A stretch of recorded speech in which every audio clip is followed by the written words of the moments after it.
अब जिंदगी से कोई शिकायत है ये नहीं है। जीवन है। दुनिया में हर चीज हर कुछ झूठ हो सकता है। सही तबा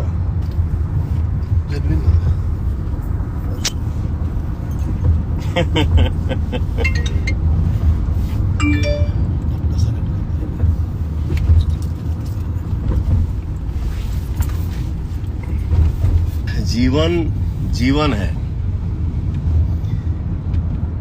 दुनिया में हर चीज हर कुछ झूठ हो सकता है। इस चुनाव में कुछ लोग तो बस इस चीज से हैरान है कि भाई आखिर पवन सिंह इतना बड़ा चुनाव हार गए और उनको कोई फर्क क्यों नहीं पड़ रहा है। जी हाँ, पवन भैया ने अपने इंस्टाग्राम के माध्यम से लोगों को बताया कि वो चुनाव भले ही हार गए लेकिन उनको इससे कुछ खास फर्क नहीं पड़ता है, क्योंकि 2,75,000 वोट मिले थे और 2,75,000 वोट पाना एक निर्दलीय प्रत्याशी के लिए बहुत बड़ी बात होती है। जी हाँ, पवन भैया बस थोड़े से ही वोट से ये चुनाव हारे और जिस वजह से उनको कोई गम नहीं है, उनको अपनी जनता से बहुत ज्यादा प्यार था और रहेगा।